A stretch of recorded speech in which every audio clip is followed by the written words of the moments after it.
जय भीम मित्रांनो, आपण जर बघितलं तर महाराष्ट्रामध्ये जे ॲडमिनिस्ट्रेटिव्ह सेक्टर आहे, जे महाराष्ट्र सरकारचं खातं आहे, या खात्यामध्ये एक नाव अतिशय आदराने घेतलं जाते।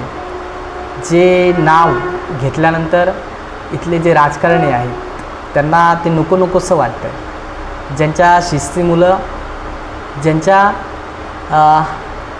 सरकारी कामांमुळं इथल्या राजकारण्यांना खडबडून जागं व्हावंसं वाटतं। असं एक नाव जे आहे ते आपण जर बघितलं तर IAS तुकाराम हरी मुंढे, अतिशय आदराचं, प्रेमाचं, शिस्तीचं काटेकोर पालन करणारा जो माणूस आहे तो आपल्याला या महाराष्ट्र सरकारमध्ये बघायला मिळतो। या प्रशासनामध्ये काम करत असताना त्यांच्या ज्या बदल्या आहेत त्या एक मोठं बदल्यांचं जे गुपित आहे ते या ठिकाणी आपल्याला अनुभवायला मिळतं। आणि म्हणून त्यांचा जो जन्म आहे तो 3 जून 1975 साली बीडमध्ये जे ताडसोन्ना जे गाव आहे त्या ठिकाणी त्यांचा जन्म झालेला आहे।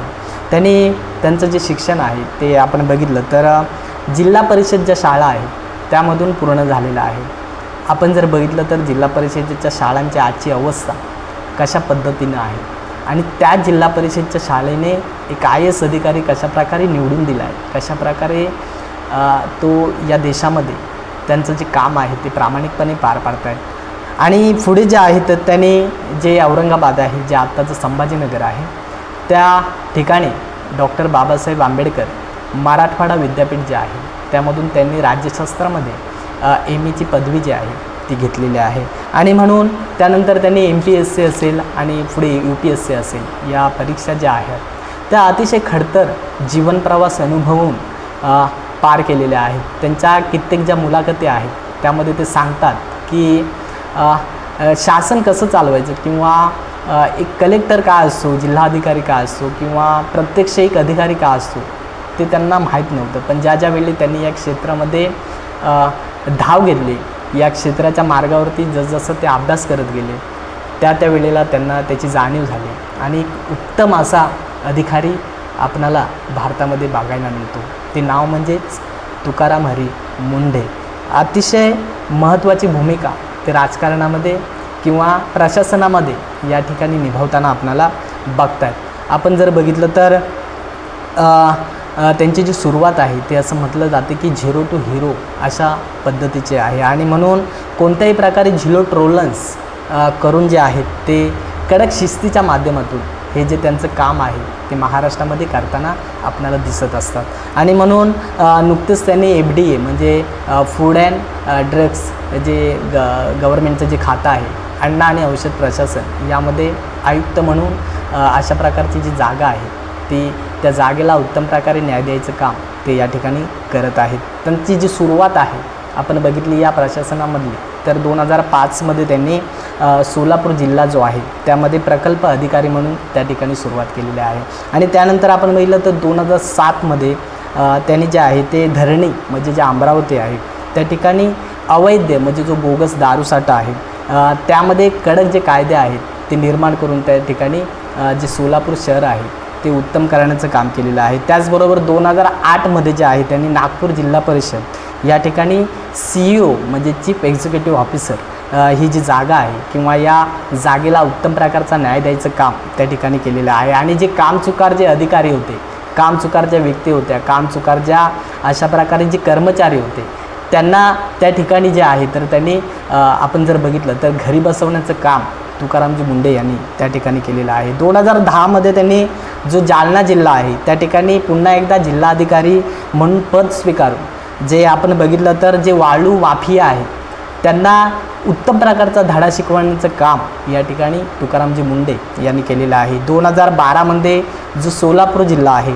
त्यामध्ये जिल्हाधिकारी या पदावरती जे जलसंधारण जे महाराष्ट्र सरकारचं जे खातं आहे त्यामध्ये उत्तम प्रकारची अशा प्रकारची जी शिस्त आहे ती त्यांनी त्या ठिकाणी दाखवलेली आहे। 2014 मध्ये जी नवी मुंबई आहे त्यामध्ये त्यांनी महानगरपालिका जे आयुक्त आहेत हे पद भूषवून जे बेकायदा बांधकाम करणारे जे बिल्डर्स आहेत किंवा जे व्यक्ती आहेत त्यांना धारेवरती धरण्याचं काम तुकारामजी मुंढे यांनी केलेलं आहे। 2016 मध्ये जे पुणेचं PMPL जी वाहतूक यंत्रणा आहे त्यामध्ये त्यांनी महापालिका आयुक्त म्हणून काम केलं. आणि आपण जर बघितलं तर जे PMPL अध्यक्ष बनून त्यांनी जी तोटा झालेली जी वाहतूक आहे ती पुन्हा एकदा सुगतीवरती आणण्याचं काम केलेलं आहे. 2018मध्ये त्यांनी पुन्हा एकदा नाशिक महापालिका आयुक्त म्हणून काम भूषवलं आणि पुन्हा एकदा अनधिकृत जी बांधकामं आहेत त्यामध्ये त्यांनी उत्तम असं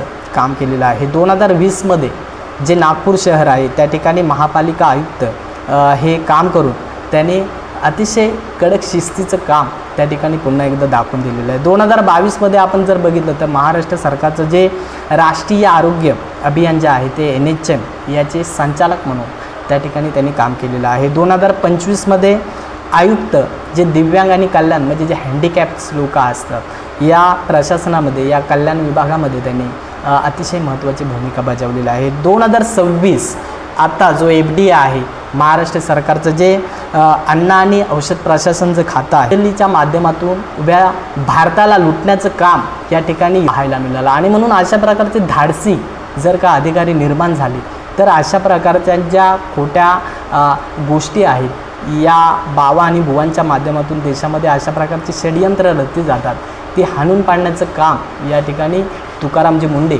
यांनी केलेलं आहे. त्याचबरोबर आपण जर बघितलं तर जे वेगवेगळ्या प्रकारच्या अशा ज्या भेसळी आहेत त्याच्यावरती कठोर अशी कारवाई या ठिकाणी तुकारामजी मुंडे आज आपल्याला या आयुक्तपदाच्या माध्यमातून करताना दिसत आहे. आणि म्हणून आपण यांचा हा जो जीवनकाल बघितला तर एक 10-11 वर्षाचा 10-11 महिन्यांचा जो काल आहे त्यामध्ये त्यांची प्रत्येक ठिकाणी अशा प्रकारे बदली होत असते. आणि म्हणून अशा राजकारण्यांना तुकारामजी मुंडे का आपलेसे वाटत नाहीत हाच मोठा संशोधनाचा विचार आहे.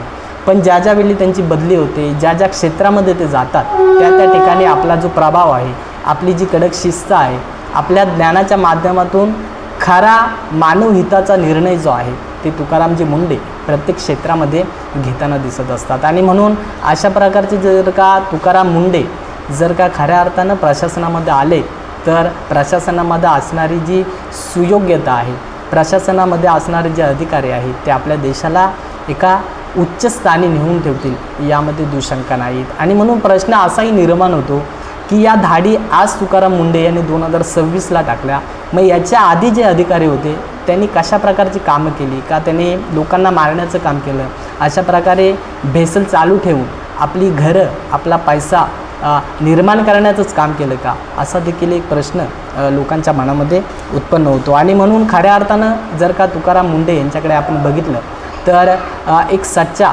शिपाई किंवा अंधश्रद्धेला कुठेही थारा न देता आपण जर बघितलं तर नुकतंच त्यांच्या आईचं जे निधन झालं आणि त्यावेळी त्यांनी ज्या अंधश्रद्धा आहेत ज्या टाकाऊ संकल्पना आहेत ज्या संकल्पनांच्या माध्यमातून लोकांमध्ये तेढ निर्माण होतो द्वेष निर्माण होतो अंधश्रद्धा पसरवली जाते अशा परंपरागत ज्या गोष्टी आहेत त्या त्यांनी फाट्यावरती मारलेल्या आहेत. आणि अशा प्रकारे अंधश्रद्धेला कुठेही थारा न देणारा अशा प्रकारचा जो IAS अधिकारी या महाराष्ट्रामध्ये आपल्याला बघायला मिळतो. आणि खऱ्या अर्थानं फुले शाहू आंबेडकरांचे जे पाईक आहेत आंबेडकरी विचारांचे जे दूतवाहक आहेत यांच्यामध्ये अग्रस्थानी हे जे नाव आहे ते आपल्याला आदरानं या ठिकाणी घ्यावं असं वाटतं. आणि म्हणून अशा प्रकारच्या राजकारणांना धसका देऊन अशा प्रकारच्या राजकारण्यांना शिस्तीवरती आणण्याचं काम आणि अशा प्रकारे सुराज्य निर्माण करण्याचं काम आपल्या कामातून आपल्या कडक शिस्तीतून आणि आपल्या प्रामाणिकपणातून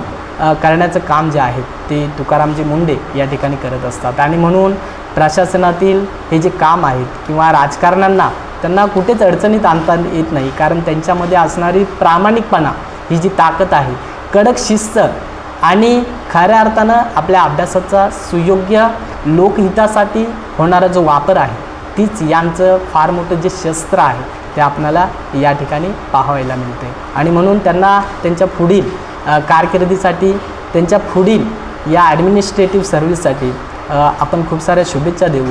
त्यांचं हे जे काम आहे त्यांची ही जी हिंमत आहे हा जो धसका आहे तो राजकारणी असेच घेत राहू आणि खऱ्या अर्थानं महाराष्ट्राच्या प्रत्येक शासकीय क्षेत्रामध्ये एक सुयोग्यता निर्माण व्हावी अशा प्रकारचे अधिकारी निर्माण व्हावेत अशा मंगलमय कामना आपण त्यांना या ठिकाणी देऊया.